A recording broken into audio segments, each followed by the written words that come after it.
And a good evening to you, everybody. It is Tuesday, October 14th, 2025. I'm Nate Eaton. Welcome to Courtroom Insider. I have big news tonight. We have a new chair that I'm sitting on here in our studio. Can you see it has a nice back? I can lean back. The chair we had in here before was great, but incredibly uncomfortable. So if we sat in it longer than 5 minutes, it was painful to the back and the backside. So now that you know all about our chairs, I'm glad that you're happy because I'm happy. We have a new chair today that Jordan put together, and so yeah, it's a good way to start the program. So glad you're here tonight. Please let me know where you're watching from. Let me know if you have any questions. Appreciate all the feedback you send us to questions@east.idahonews.com. The comments you leave, we do read them and we try to implement some of the suggestions you have. In fact, tonight, in just a moment, I'm going to be speaking with Chris Hansen, and we kick it off with a question from one of you, from some of you, actually. You sent in some questions, so we're going to get to that. Before we get to that interview with Chris Hansen, there's some updated news to talk about. Last night, we spoke about the Ellen Greenberg case, how the medical examiner in Philadelphia ruled that her death was a suicide. Remember, this is the teacher who back in 2011 was found with 20 stab wounds, including in her neck, while her boyfriend was downstairs working out. He came back, he found her body. Nancy Grace explained it briefly about how there were so many weird questions surrounding this, like how could you stab yourself 20 times, including some of the wounds that appeared to have been left in the body after her death. The medical examiner originally ruled it a homicide, went and met with the police leaders in Philadelphia, then switched it to suicide. Then, after much pressure, they reopened the investigation, and now another medical examiner has come out and said it was suicide. And again, talking about the knife wound in the back of Ellen's neck, while the medical examiner, Lindsay Simon, found the pattern of wounds was, quote, admittedly unusual, she added the fact that the fact remains that Ellen would be capable of inflicting these injuries herself. Simon described many of Ellen's injuries as consistent with, quote, hesitation wounds, which are tentative self-inflicted injuries that can precede a fatal wound. This has been Many of you have thoughts about this case. And since we met last night, her attorney has come out. The family of Ellen Greenberg, her parents, their attorney has come out saying, well, before I get to that statement, let me just say that the ME said that they reviewed autopsy, police documents, photographs, testimony from experts, plus the Hulu docuseries, the experts that were in the Hulu docuseries that was done about this case. And they said that's how they reached their conclusion, the medical examiner, that this was suicide. Now, an attorney for Greenberg's parents, who filed 2 lawsuits against the city of Philadelphia, scoffed, of course, at the medical examiner's new report, calling it a deeply flawed attempt to justify a predetermined conclusion. Quoting now the spokesman, by ignoring key evidence that contradicts suicide, the extensive 3D photographs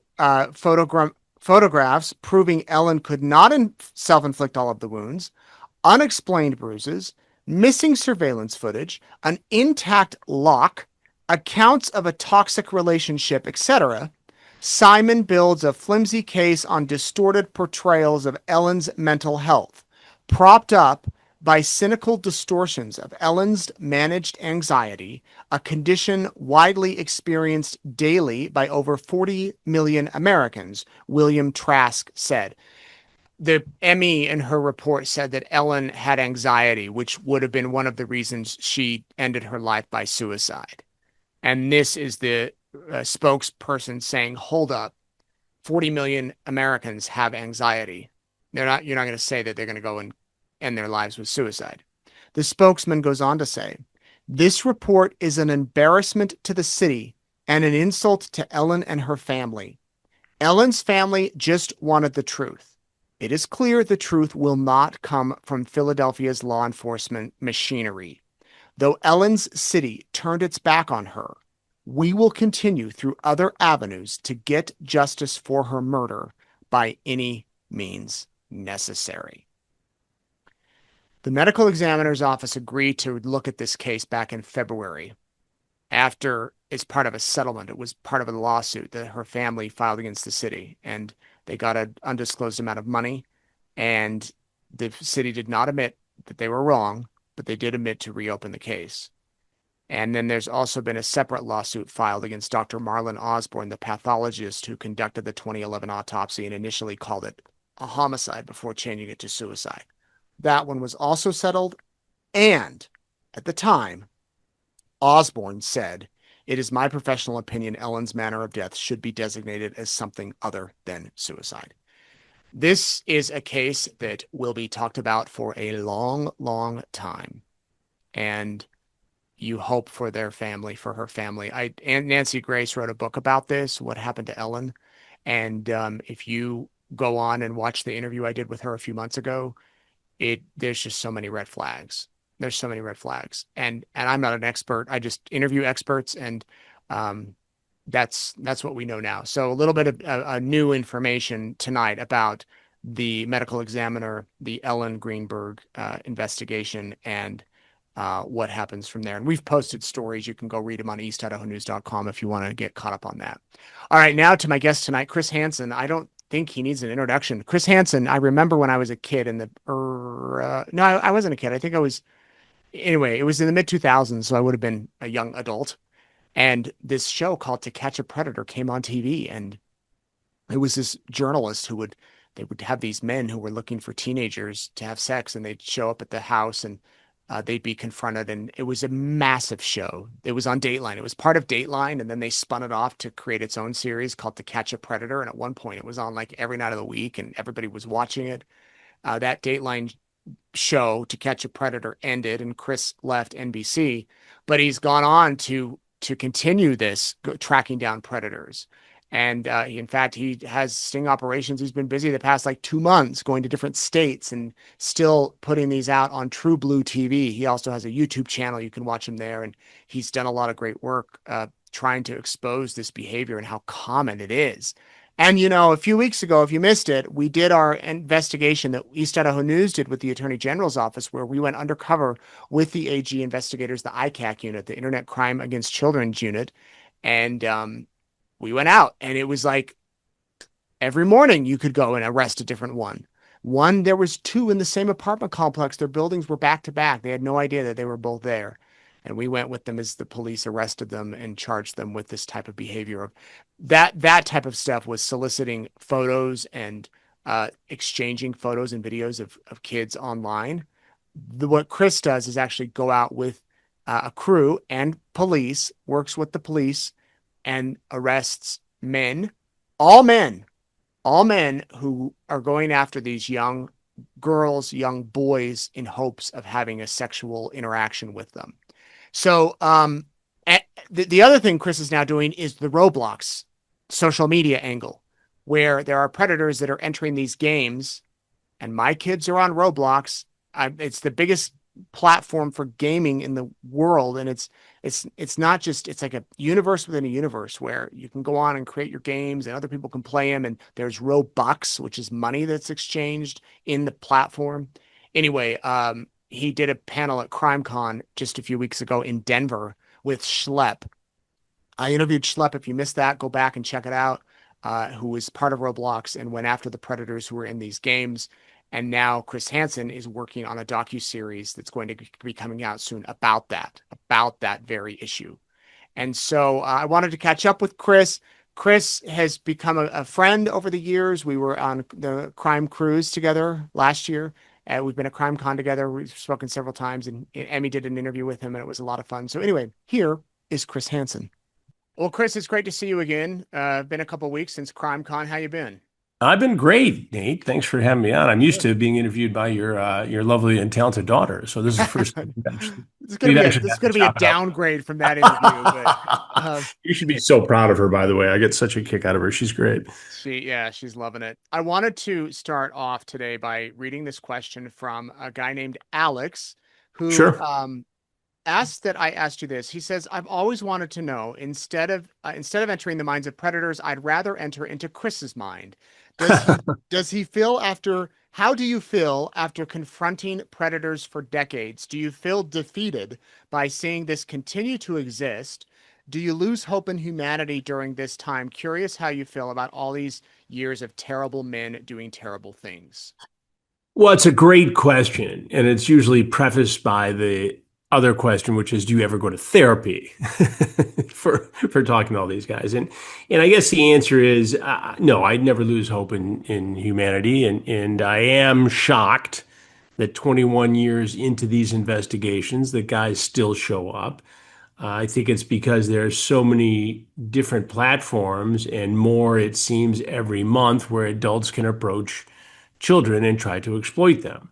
So I think the work is important. I think it highlights a dark side of our society and it confronts people who need to be confronted and exposed. I hope that acts as a deterrent, but more important, I think it should act as a way to continue a dialogue um, that is very important and to have a conversation between parents and children about online safety, whether it's about sextortion or chat rooms or Roblox or any other game where adults have access to kids. And I think there's a sense of shame, and this grooming is very successfully conducted by some of these predators.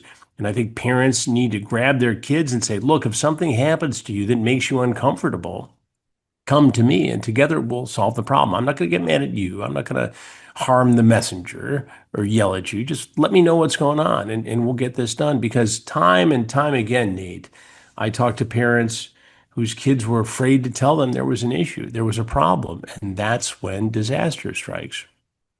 Right. So I want to go back to when did you first start doing these type of operations, Chris? Was it the 90s or early 2000s? Because I It would was imagine were smartphones even around at that time? Yeah, not so much. I mean, it was just at the dawn of the smartphone. So it was 2004 Okay. was when we did the very first investigation. And I had heard of a group called Perverted Justice, an online watchdog group, which did this on its own. They had adults posing as children, and they'd go into chat rooms. In those days, it was basically just AOL, Yahoo, and maybe MySpace, if you remember what that is even. And they would just pose and sit there in these chat rooms. And if they were approached by an adult and a conversation ensued where the adult raised the specter of, illegal, inappropriate sex, they would post that adult's identity on their website. And sometimes law enforcement would get involved. When we heard about this, I pitched a story then at Dateline that would use their ability as decoys and our ability to wire a house with hidden microphones and cameras, which we had done on a number of different topics over the years. Traveled overseas to expose all kinds of nefarious activity. They signed off on it, and we did the story in Bethpage, Long Island. And in 2.5 days, 17 men surfaced in that investigation, including a New York City firefighter. And I thought, holy hell, if we could do this for the first time and catch this many guys in 17 days, what else must be out there? So we aired it the following fall, and it touched a nerve with people in a way few other stories I've ever done, impacted people. And we decided to do it again. And, one more time, a couple dozen guys showed up, including an Air Force intelligence officer, a guy who showed up naked, a rabbi, just a doctor, a teacher. I mean, on and on and on. And in those cases, law enforcement got involved after the fact and made some prosecutions. But it became clear to me at that point that in order to be socially responsible about this, we needed to partner with law enforcement because these guys needed to be prosecuted. And as the years have gone by, I think we're in our 21st year now, which I would have never have predicted back in 2004. We always work with law enforcement. And as I mentioned, as the years have gone by, we've, adapted and changed and made this so it was still very compelling in terms of a television investigation, but also, ensuring that justice was served and these guys face prosecution. And here you are, still doing it. Still, technology may have changed, the platforms may have changed, but it's still the premise, the bottom line of men trying to meet up with young men, boys and girls for sex. Exactly. We were in the Upper Peninsula of Michigan last Wednesday, Thursday, and Friday from this recording. And the Dickinson County Sheriff, Marquette County Sheriff, local law enforcement. We had a house, we had a sting. My crew was there, I was there, and in 3 days, 7 guys showed up. The week before, we were in Maryland. The week before, we were, in Louisiana. The week before that, we were in Florida. In the last month alone, I think we've caught, 35, 40 guys. Hmm. And it doesn't end. And we're now expanding in the jurisdictions where we work with law enforcement. Maryland, it was the first time there. In Harford County, the same county where that mother of five was assaulted and killed brutally by an illegal immigrant. And the sheriff there wanted to send out a signal that he wasn't going to have that sort of behavior in his community. And more law enforcement agencies, Nate, are making the decision to be proactive.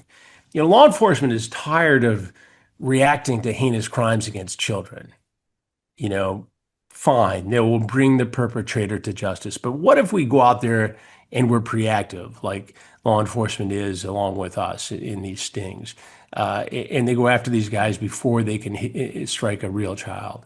Then you're making even more of a difference, I would argue, because for every guy you take off the street or who you prosecute or who make sure never does this again, you save another three, four, five children potentially, according to law enforcement. And so I think it's important work. Look, obviously it's compelling television. These stories, and we call the series Takedown with Chris Hansen now, and they air first on our streaming crime network, True Blue, which people can find at watchtrueblue.com. But we have fast channels, and we do some work on Fox News and Fox Nation. So you see it in a lot of different places. YouTube, we have our own channel there. But it's also important because I think it's educational. I think it gets parents' attention, and I think it gets children's attention as well. Yeah, without a doubt. I want to ask, does anything surprise you or shock you anymore when it comes to these situations? In the last month alone, we've seen a medical doctor, we've seen a mental health therapist, we've seen a guy get on the floor and crawl up in a ball who had a great job, you know. Um, I saw 2 guys get into a pool in a sting house, a hot tub, one of whom had said 3 times in the conversation, Chris Hansen works with the local sheriff, Jason Ard here in Livingston Parish, sent articles to the girl, to the About detective you? about me. Oh, wow. And I go out to the pool in the back of the house, the back of the sting house to confront him. He goes, I knew it.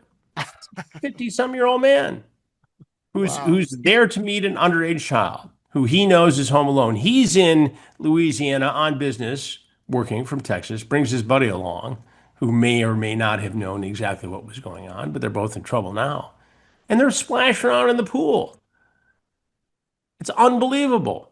We Hmm. had a guy last week, the previous sting before we were in northern Michigan, who worked for the Department of Defense and had a top secret clearance.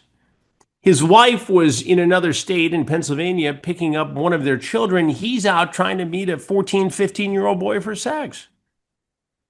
And he No. says he's got impulse control. I said, you sure do. Yeah. And he had a touch with law enforcement previously because he had sent pornographic material into a group chat that included a teenage boy. And he wasn't criminally prosecuted there. But you'd think a guy would say, wait, I've got a problem. I should address this before I really get into trouble. But no, he doesn't.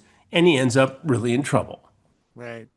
So does it get frustrating when you have some of these jurisdictions that don't take it seriously? The police do their job. They arrest these people. They spend countless hours. They go through this horrible material in these chat messages. And then it's forwarded to the prosecutor. And a lot of times the charges might get dropped or pled down, and then the person's out doing it again. How do you deal with that type of situation? It doesn't happen as often as you'd think. In the vast majority of cases, there are prosecutions. I mean, these cases are solid, Yeah. mostly because the case is made in the chat. So yes, it's compelling television when the guy shows up. It shows intent that he traveled. But in most states, Nate, the case is in the chat log.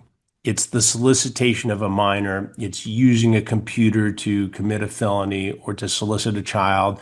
The case is pretty much wrapped up. Now, if the guy doesn't show up, they have to go arrest him. And that's what happened just last week. We had 6 guys who showed up at the house, one who committed a crime but didn't show up. They went out and got him. They do this in Polk County, Florida. They do it in Genesee County, Michigan. They do it all over the country, Louisiana, as I mentioned.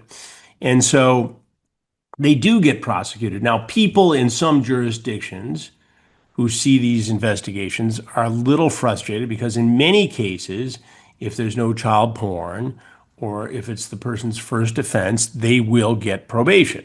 And I understand that frustration. But I will tell you this, at least they have to register as a sex offender. At least they are on probation. So if they offend, then they will go to prison. Right. Yeah. And in some of these cases where, the punishments have seemed, to me at least, and to the general public, our viewers, the citizens of these various communities, a little light. When they do find child porn, they go to prison. We just did a podcast episode. I do a podcast called Predators I've Caught, where I go back over previous cases. And the episode that dropped just yesterday talks about a guy who got 3 to 15 years in prison, who was busted a while back in Marquette County, Michigan. And it was because they found one image of child pornography on his phone, and that was enough to send him away for a long time. Now, a lot of these other guys, as I mentioned, get probation. In some states, the penalties are much more severe. In Florida, we saw a guy, and again, this is an extreme case, but we saw a guy who was offered a 10-year plea deal, right? Plead guilty, do your 10 years, be done. He went to trial, and because of child porn and other things he had on his computer, was convicted and was sentenced to life in prison, natural life in prison. So here's the guy who could have taken a 10-year deal, and he's gone. Wow. I mean, he is gone. Yeah. Huh. Well, what do you think causes certain people to do this, to go inside and, successful people, doctors, firemen, judges, whatever, go inside these chats, even though they seem like to have a perfect life on the outside, they've got money, they've got a family, they're married. Why do it? I ask that question to every single man who walks into the Sting House. And to be honest with you, Nate, I have never received an answer that satisfies my curiosity because I just don't get it. I don't understand why somebody would be attracted to a child. I don't understand why they think it would be okay to exploit a child. I don't understand how they carve out one part of their life where they're a parent to a 14-year-old, yet they're out to meet a 14-year-old. I just don't understand it. And I guess there's a part of me that hopes I never will. From a technical aspect, from a forensic aspect, I understand what experts say about it, that there are some people who are just hardwired towards pedophilia or an attraction towards younger people, boys and girls, and it stems from an experience in their childhood themselves, being abused perhaps, whether they're wired that way. I think the internet has sexualized teens in a way that is probably very unhealthy. And I think you see these sites where 13, 14-year-old girls are made to look glamorous and sexy. And I think over time, guys view this stuff. And if they're in any way leaning towards it, they get obsessed with the idea of it. They get obsessed with the fantasy of it. And then at some point, they no longer can look at the pictures or look at the porn, and they want to fulfill this fantasy. And that's when we see them knocking at our door. And this ranges from people who are violent and would do evil things to a child. We had a guy, and people always ask all the time, Nate, do I ever feel sorry for these guys? Well, we had a case in Louisiana a few weeks back. And the guy was 20 or 21, and he comes in, he's a clean-cut kid, glasses on, he's got his backpack. And he sort of Huck Finned me for a minute and made me think that, all right, maybe this is a one-time mistake. Mm-hmm. The chat was pretty graphic, and it was clearly illegal. He wanted to make a porn video with this girl, and it's illegal, clear-cut case. But, is this a case where a kid made a mistake? Maybe. And I interview him, they take him away. And in the backpack, is a loaded 9 millimeter pistol. Oh, wow. Loaded, full clip. So what happens, Nate, if we're not there and there is a girl there and she gets cold feet and doesn't want to make the porn video with him on his phone? What happens? Does he pull out that gun? Does he force her to do it? Does she resist? Are there shots fired? Does he try to destroy the evidence? Then what do you have? Yeah. You Yeah. know, so you're preventing any of those possibilities by arresting this guy in a sting operation. Right. Yeah. Wow. A few weeks ago, Chris, at CrimeCon, you did a panel that was very eye-opening, at least to me, and I know many other parents, because I have kids who play Roblox. And I've thought, oh, this is just a simple, fun online video game or multiple video games. You can go on and create your own little world. And I think that's how it all works. Well, that is, it's a video game within a video game, and it's Right. wildly popular and it's marketed to your kids. So what's the big deal? What's the problem with it? The problem with it is that predators have figured out that it's marketed towards kids, and there are games where kids have access as young as 5 years old with titles like Smash or Pass. Adults can approach kids on Roblox, posing as kids in sexualized environments, bathroom environments where you can look and peek and do all kinds of things. There are surprise boxes, and there is a currency called Robux. And we have identified cases where predators have used these Robux to try to convince kids to make videos of themselves in sexual environments, sexual predicaments, encourage siblings to do sexualized things, and get them to send these videos. And that's just one of many examples.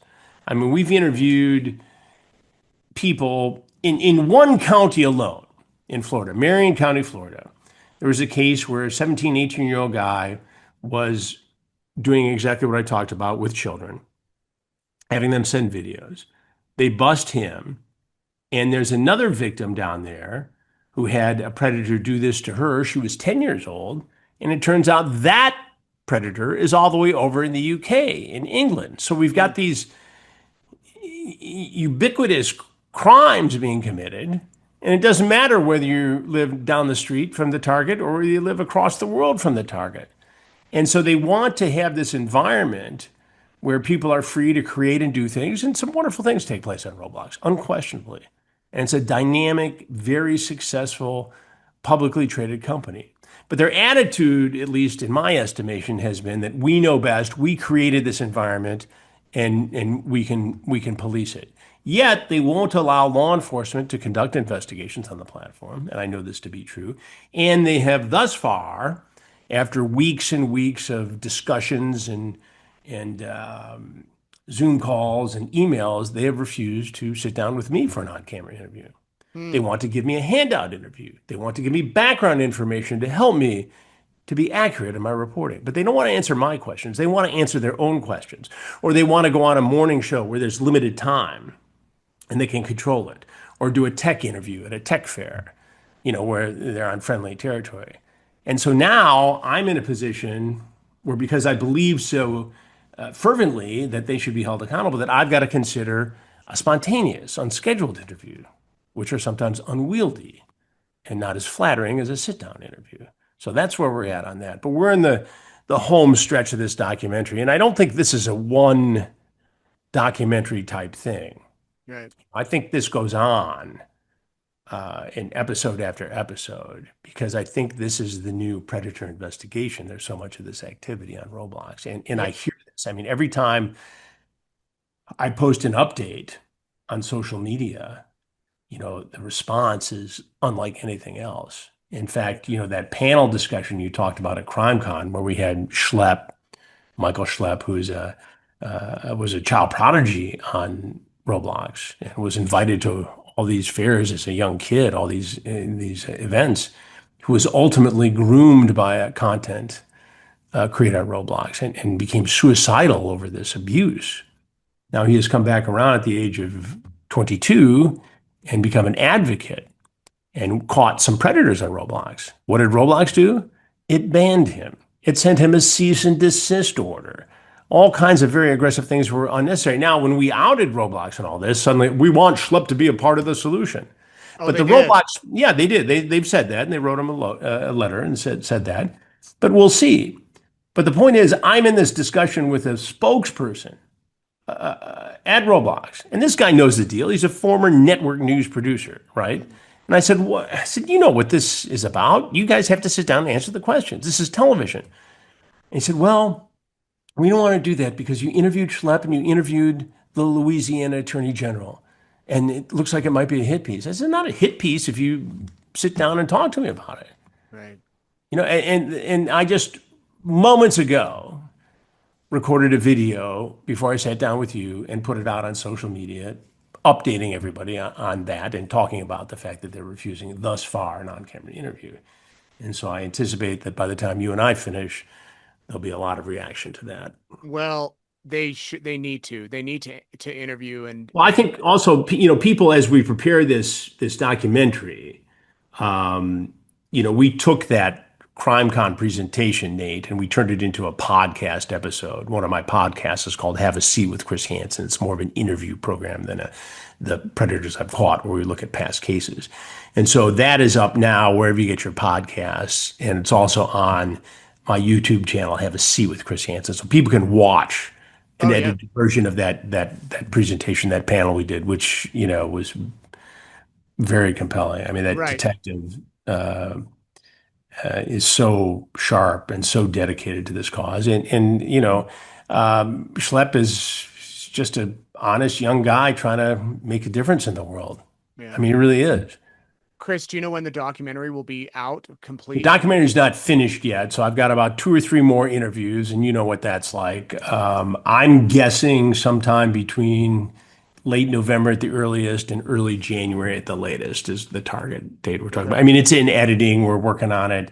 I got to figure out what I'm going to do with Roblox itself. I've got two or three more interviews I'm going to do in early November, but I'm guessing December, January timeframe. All right. That'll be great to watch. What else are you working on? Well, we continue to do our predator investigations and for Takedown with Chris Hansen, doing some stuff on Fox News and Fox Nation and a bunch of other crime-related documentaries that will be announced very soon. Another question from a viewer: do you ever have women that show up hoping to meet It's a on great Breaking? question. We have had talk of that, but we've never had anybody actually show up.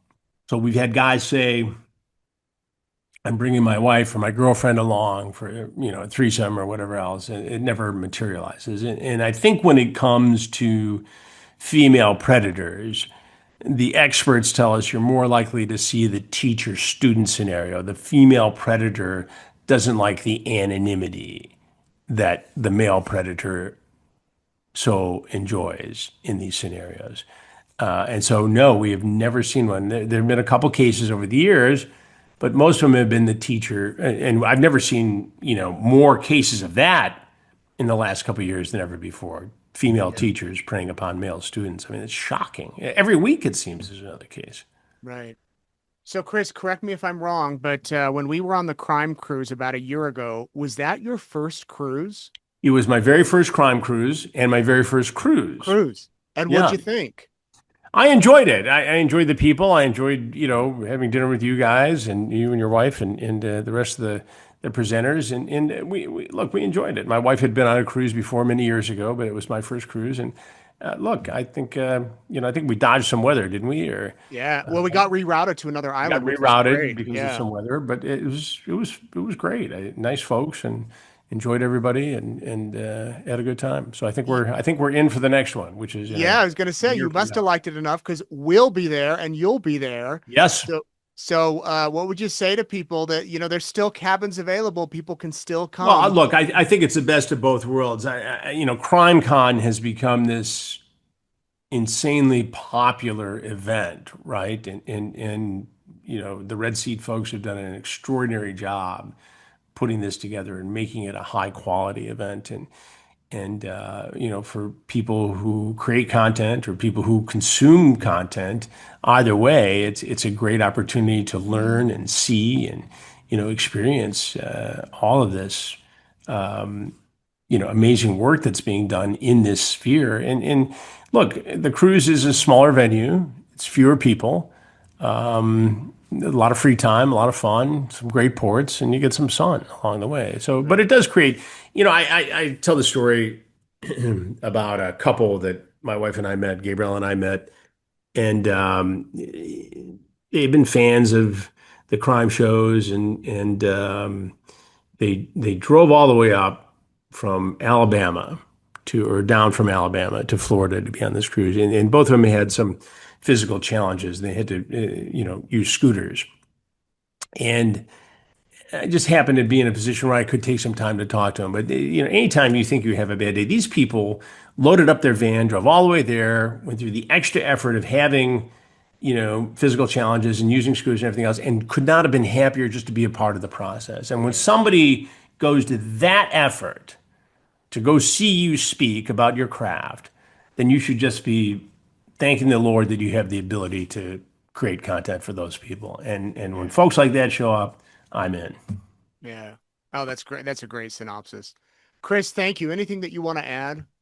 People can check out all the work at True Blue. That's TRUBLU. Watch trueblue.com for details. The podcasts are Predators I've Caught and Have a Seat with Chris Hansen. So those are wherever you get your podcasts, and the YouTube channel where they also appear in the video version is Have a Seat with Chris Hansen. TikTok is Have a Seat with Chris Hansen, and all the other social media platforms are at Chris Hansen on X and official Chris Hansen on Instagram. So if you follow all those, you'll know exactly what I'm doing almost in real time. Every minute of the day. Last question.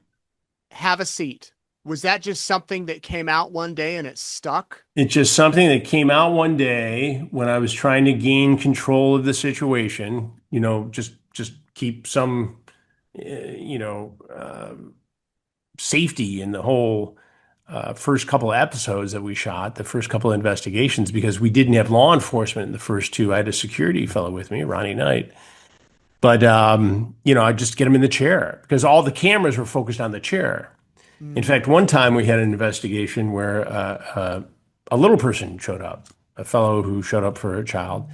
Didn't make him any less dangerous, but it did make him outside the camera shot. And I said, you need to hop up there on that stool. He goes, no, I'm good here. I said, no, I need you to hop up on the stool. And I had to because he was so short that he wasn't in the camera frame. The shot, right. Because, now we have different technology where we zoom pan and we can do all kinds of stuff. But I said, no, you need to hop up there and get in the chair.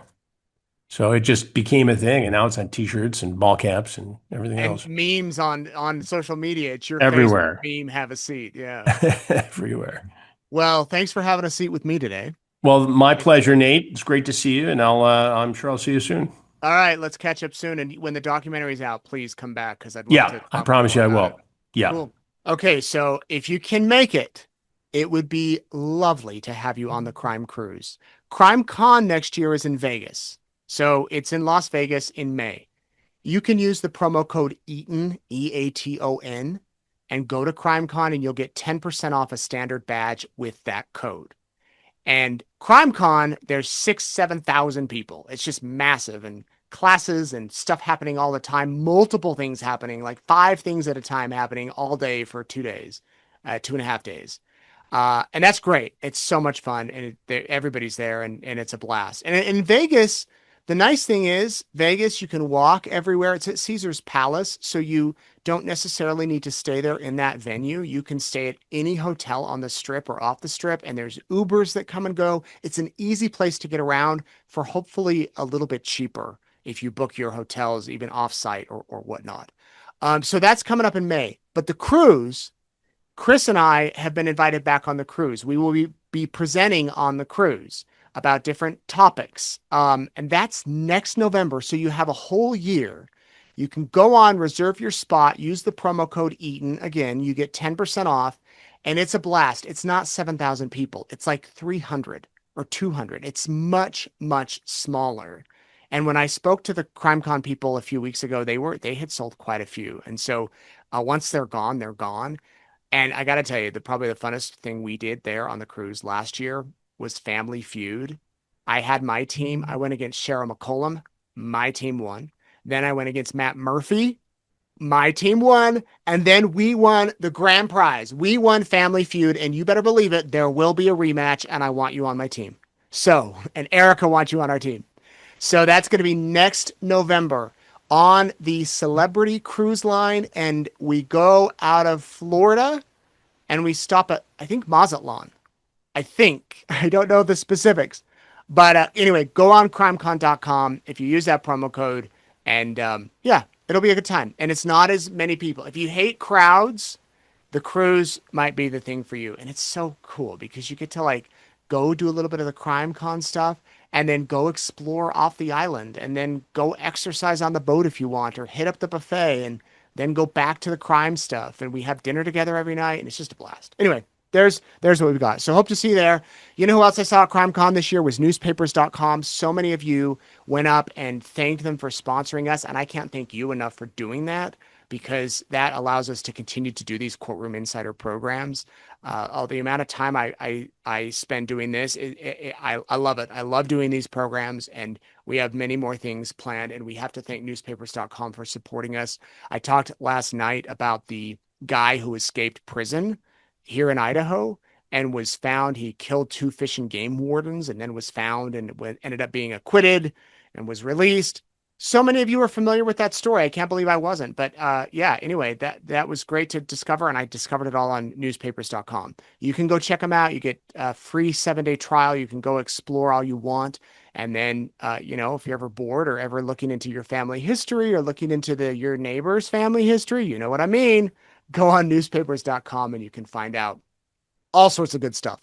Here's where you can find me: Instagram, on Facebook, on X, and on YouTube. Go ahead and subscribe, please. If you haven't, hit that subscribe button, whether you're watching on Meet and the Eatons, our family channel, or you're watching on East Idaho News. Can't thank you enough for watching. We have some good programs coming up here in the next few weeks, and I hope that you'll stay tuned for those.